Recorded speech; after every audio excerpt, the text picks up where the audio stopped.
irmãos, eu estava já há algum tempo sem pregar, já estava com saudade, mesmo com medo. E aí, quando alguém chegou para mim e disse assim: pastor, está para você pregar hoje? Com todo prazer. Eu ouvi muita coisa boa esse mês. As pregações que eu ouvi aqui realmente me trouxeram conforto e me embasaram mais ainda para poder entender mais do testemunho, de ser testemunha de Jesus. Porque o objetivo desse mês é provar que cristão é testemunha de Jesus.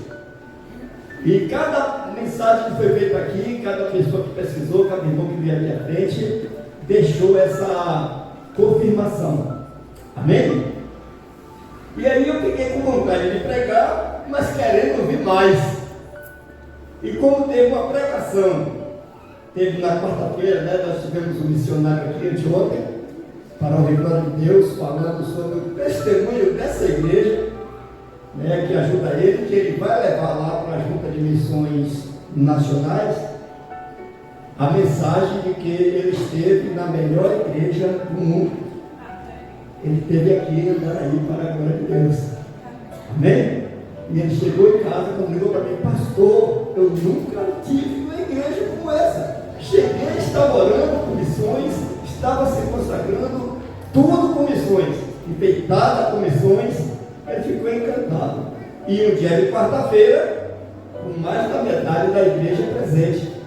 Então isso aí para ele foi uma bênção. Então nós estamos realmente agradecidos a Deus, porque nós seguimos o testemunho de Jesus. Então o tema do mês é: pela abundância da graça, só Jesus Cristo salva. E o nosso tema diz que só Jesus Cristo salva, mas baseado no texto de Atos, no capítulo 4, 11, 12 e 33, que diz: este Jesus se tornou a pedra angular, e não há salvação em nenhum outro, porque abaixo do céu não existe outro nome dado pelo qual importa que sejamos salvos. Os apóstolos davam testemunho do Senhor Jesus, e em todos eles havia abundante graça. Então o mês todo está se falando de quem é que salva. O nome que salva é Jesus, a pessoa que salva é Jesus, e toda a glória de Deus é o próprio Jesus. Jesus é o caminho, a verdade e a vida. Ou seja, não tem espaço para mais nada. Ele é o primeiro e o último, ele é o alfa e o ômega. Ele é o meio pelo qual se chega, ele é o ponto de chegada e é a permanência. Tudo é ele. Ele só faltou dizer para todo mundo com todas as letras: gente, raciocina, eu sou Deus. Amém? E para essa semana, né, nós estamos com o tema: a Bíblia Sagrada testemunha a graça da vida eterna em Jesus, baseado em João, capítulo 1, versículo de 15 a 17, e depois pula para o 5, 17, 33 e 39. A gente fez um resumozinho aqui na leitura, que a gente vai ler aqui só no versículo 15, 16, 17 e 39, que diz assim: João testificou dele e clamou: o que vem após mim é antes de mim, e todos recebemos da sua plenitude, e graça por graça. E Jesus lhes respondeu: meu Pai trabalha até agora, e eu trabalho também.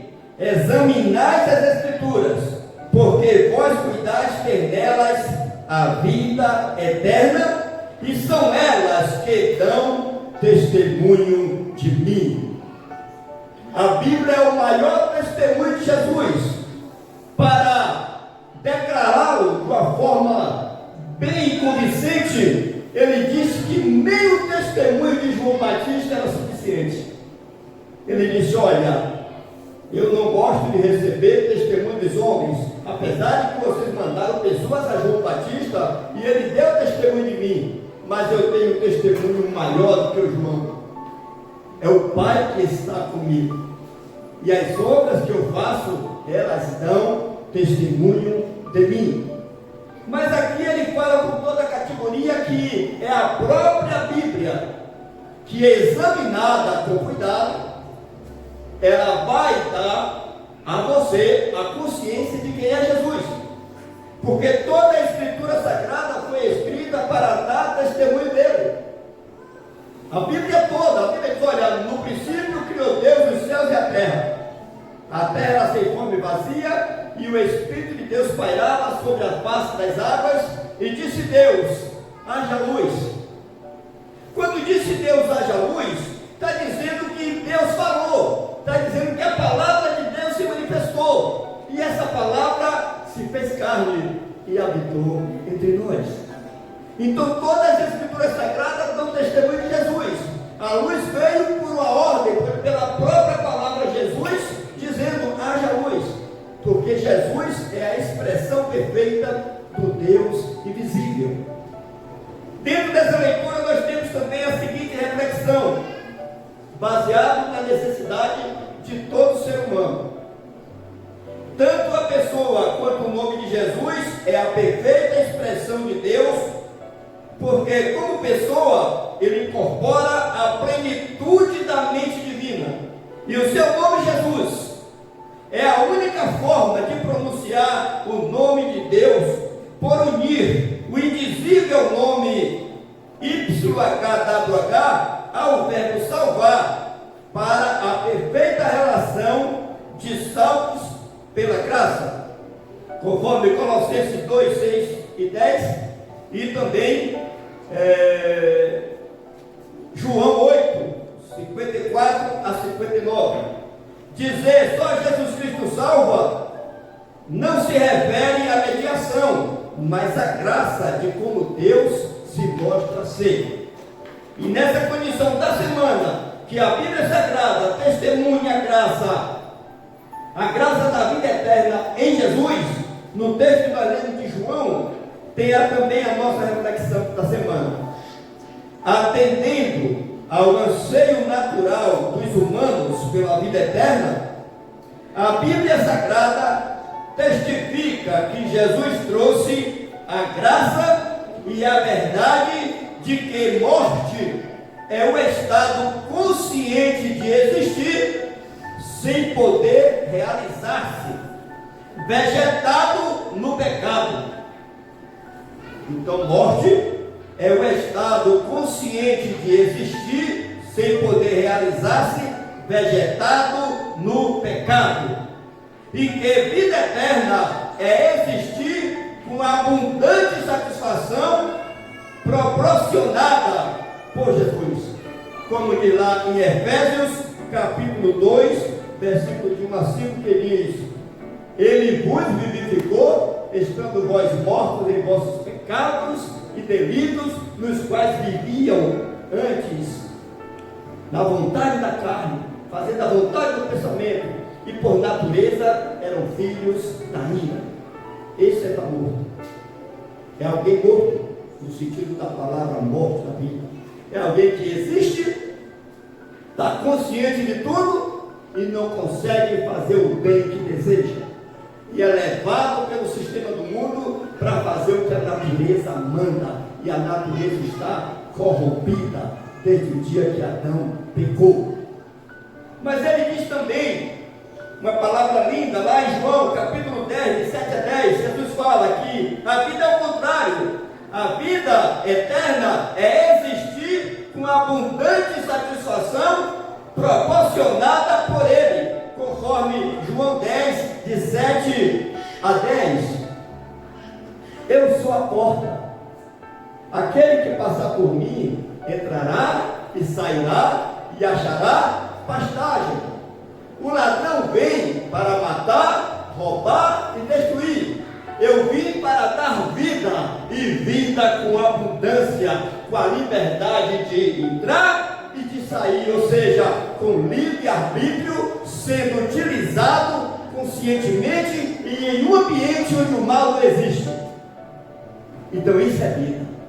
Um ambiente onde você vai pensar, raciocinar, entrar, sair. Você não vai ficar preso ali, só fazendo o que a natureza pede.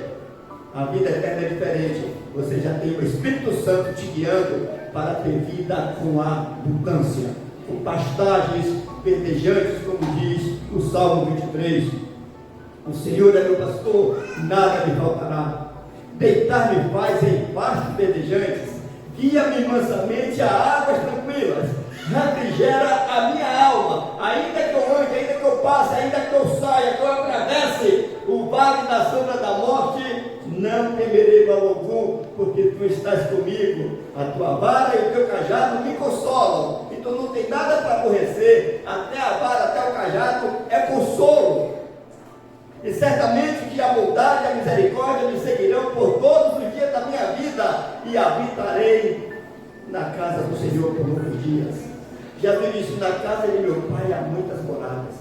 Mas ele também falou que o escravo não pode ficar na casa. O filho sim, fica para sempre. Por isso qualquer ideia, qualquer teoria de vida em outro lugar, fora do céu, fora da casa de Deus, a pessoa está se colocando como escravo.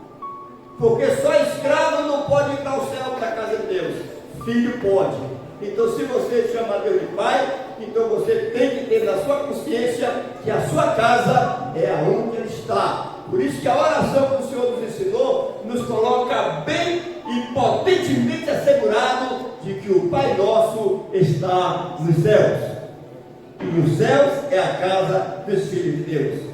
E para hoje a nossa meditação se coloca em Atos, no capítulo 13, versículos de 26 a 35, sobre o seguinte tema: as Escrituras testemunham Jesus gerado como Filho.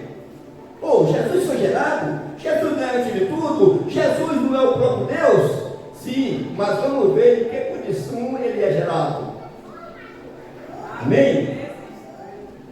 Atos 13, versículos de 26 a 35. Que achou ele também? Amém.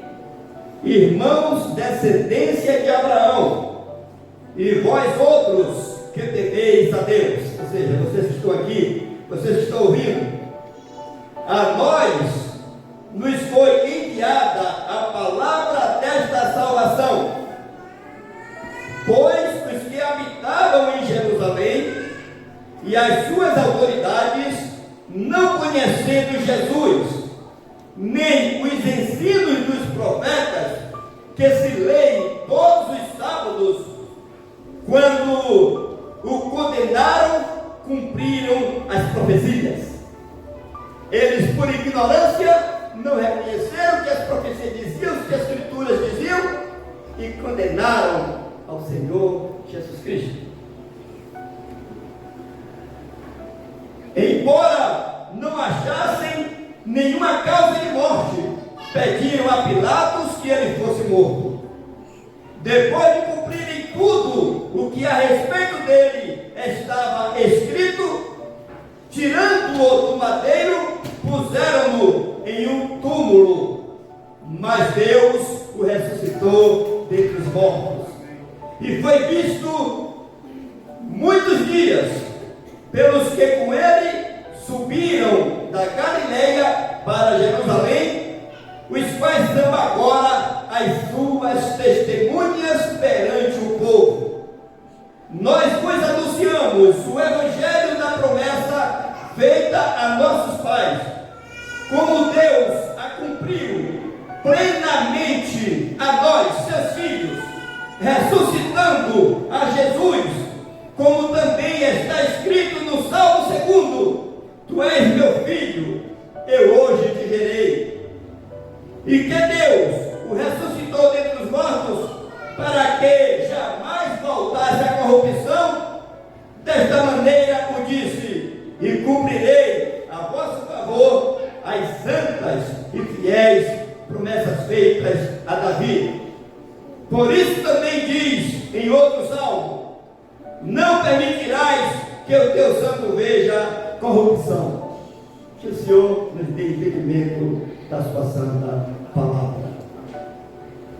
Amados, no Salmo 2 está escrito: Tu és meu filho, eu hoje te gerei.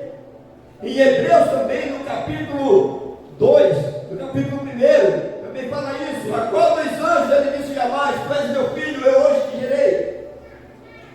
A qual dos anjos disse jamais: ao entrar no mundo, o primogênito disse: todos os anjos de Deus o adoram. Amado, Jesus foi considerado gerado Filho de Deus na sua vinda para esse mundo, porque ele já existia antes de todas as coisas, como nós já sabemos que toda a Escritura diz isso. Mas na hora que ele se revela para a humanidade, que ele desce para encarnar através da Virgem Maria, do ventre da Virgem Maria, nesse momento ele está sendo gerado como Filho de Deus. Porque a Bíblia diz em todo o Antigo Testamento, não fala nada de filho, pelo contrário. Só um homem meio amalucado, um homem que se dizia ignorante, burro demais, só esse homem que, por algum momento, ele disse assim: rapaz, você sabe o nome de Deus? Você sabe o nome do seu filho? Então essa pessoa fez uma asseveração muito estranha, porque ele deu uma ideia de que Deus tinha um filho, mas é o único lugar na Bíblia que fala sobre isso, em Provérbios. Mas a Bíblia inteira do Antigo Testamento, Deus fez tudo sozinho, não teve ninguém com ele, porque o que ele chama de filho é a palavra que sai da sua boca. Já que saiu, ele chama de filho, e o filho que executa tudo que ele quer, porque Deus faz tudo com a sua palavra. E a palavra se fez carne para fazer conhecida, para dar ao mundo o conhecimento da glória de Deus. Amados, o homem que falou isso chama-se Lemuel, e ele fala algumas coisas interessantes, mas eu não vou ler aqui agora, porque eu não lembro bem o versículo. Mas no capítulo 30 e 31, vocês vão encontrar ele dizendo quem é o Filho de Deus. E nós sabemos que quando nos convertemos, nós nos tornamos agora filho de Deus. E é por isso que lá em Hebreu diz, quando o primogênito é introduzido no mundo, diz que os anjos de Deus o adoram. Mas até antes de se saber disso, Jesus é conhecido como o Filho unigênito, para que todo aquele que nele crê não pereça, mas tenha a vida eterna. Amém? Essa mensagem que nós lemos aqui em Atos 13, que já inicia mostrando a ignorância em relação às Escrituras, esse texto de Atos está confirmando o que está escrito lá em João, no capítulo 5, de 39 em diante, que quem examina as Escrituras está buscando encontrar a vida eterna. E se alguém examina a Escritura com outra intenção, está examinando com o objetivo errado. Porque ela foi escrita exatamente para que se conhecesse o Deus da vida, para que a gente viesse ter o conforto, porque todo ser humano tem ansiedade e tem medo da morte. Todo ser humano mata, rouba, faz uma porção de coisas. Os que fazem isso, fazem exatamente porque fica achando: eu já vou morrer grande. Aí você promete uma coisa lá, que nada, quando chegar eu já morri. Aí quer acelerar, fica ansioso e quer fazer as coisas de qualquer jeito, e aí acaba cometendo uma porção de arbitrariedade. É o medo da morte que leva as pessoas a agirem imprudentemente. E esse anseio pela vida, esse anseio pela vida eterna, esse anseio é satisfeito exatamente pela manifestação de nosso Senhor Jesus Cristo. E toda a Escritura Sagrada, ela vem dando esse sentido. Ela já começa quando Deus cria o homem, que coloca no jardim e diz: olha, está aqui a árvore da vida no meio do jardim, e está aqui também a árvore da ciência do bem e do mal, e tem tudo aí que você pode usufruir livremente. Mas da árvore da ciência do bem e do mal não coma, porque se comeres dela, certamente morrerás. Então já está aí uma advertência em relação à morte. Mas o homem queria a vida eterna, todos queremos vida eterna. Mas além da vida eterna, a gente quer poder, a gente quer domínio, a gente quer ter segurança, estabilidade. A gente não quer ninguém dizendo nada para a gente que a gente venha entender alguma coisa, porque a a gente já sabe tudo que a gente quer para viver. É muito chato, aí está fazendo uma coisa, alguém falando, não faça assim. Rapaz, parece que está matando a gente. A gente nunca quer admitir que ainda não sabe como deve saber. E a gente não sabe nada. Amém? Nada. Por isso que o justo não é o que sabe. O justo é o que tem fé. O justo viverá da fé. A fé em quem sabe. E quem sabe todas as coisas é o Senhor Jesus Cristo. Porque Ele e o Pai é um. E estava nessa união da criação, antes da criação existir. Pai, dá-me aquela glória que eu tinha contigo mesmo antes que o mundo existisse. Olha bem, a glória de Jesus não foi dada pela criação.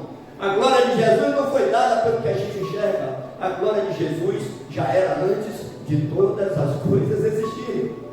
E se não existia nada e Ele tinha glória, quem dava essa glória a Ele? É o próprio poder dele dentro dele. Ou seja, Ele é o próprio Deus. A glória dele é o poder dele, é a virtude dele, que Ele manifestou criando as coisas, fazendo tudo acontecer. E as Escrituras falam isso, que ela começa dizendo, olha, para começar, a princípio, ela não desparece, ela não discute, ela afirma, no princípio criou Deus os céus e a terra.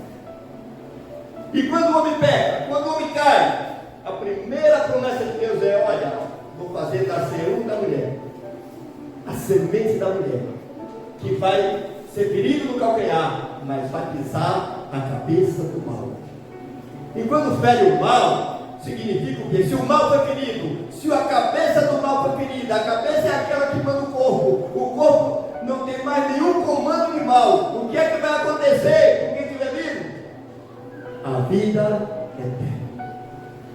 Só pode ter vida abundante para com plena satisfação quem não encontra nenhum mal no seu caminho para te inibir, para te treinar. Porque aonde existe o bem, não existe leis.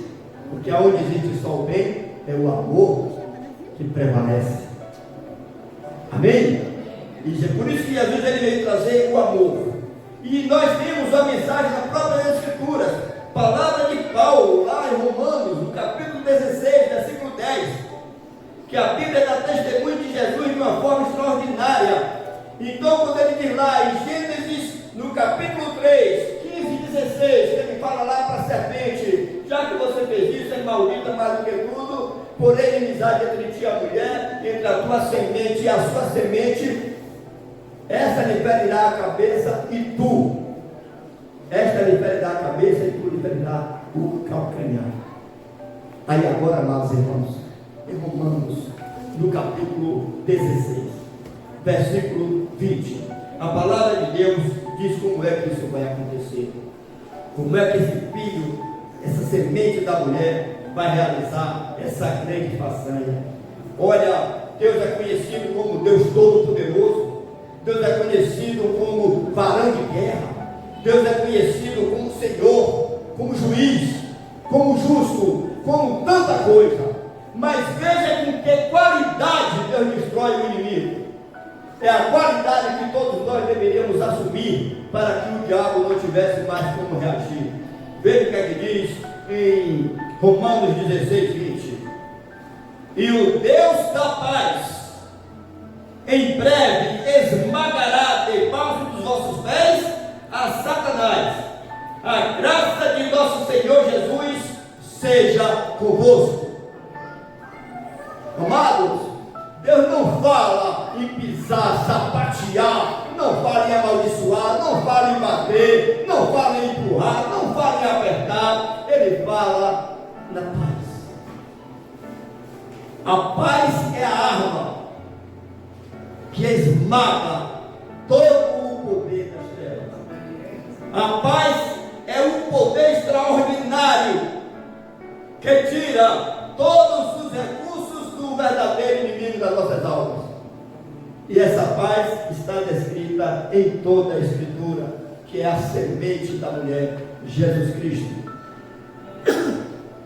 E quando o inimigo de nossas almas, conforme está escrito em Apocalipse capítulo 12, que depois de Deus livrar o Filho dele, que tem o poder de ser o Rei dos Reis, o Senhor dos Senhores, e levar para o céu, e sentar à sua direita, que esse inimigo vai sair correndo atrás dos outros filhos da mulher, que é a igreja. E esse filho, esses outros filhos da mulher, são essas pessoas que o Deus da paz por eles vai esmagar a cabeça de Satanás. Somos nós, é a igreja de Deus vivo, é a igreja que tem só Jesus como seu Senhor, como seu Salvador, conforme todas as Escrituras Sagradas descrevem de Gênesis a Apocalipse. Gênesis começa dizendo: no princípio criou Deus os céus e a terra. Apocalipse termina dizendo, deixa eu achar aqui na minha Bíblia que eu vi outro dia, aqui tem Apocalipse também. Apocalipse termina dizendo uma palavra simples, e é a palavra que, se Deus quiser, vai ser a última pregação do ano da graça. Apocalipse 22, 21. A graça do Senhor Jesus seja com todos. Essa é a mensagem de Deus. Essa é a mensagem das Escrituras. O Deus que começa criando todas as coisas pelo seu poder, Ele termina com a sua graça em todas as pessoas que confiaram no seu poder e na sua misericórdia. Que o Deus da paz esteja conosco e a gente veja todo o mal destruído nas nossas vidas, porque toda a Bíblia Sagrada é testemunha de Jesus, e testemunha de Jesus gerado como filho. Como o filho ele é gerado quando veio ao mundo, porque ele já existia como Deus. Deus nos abençoe para sempre. Amém.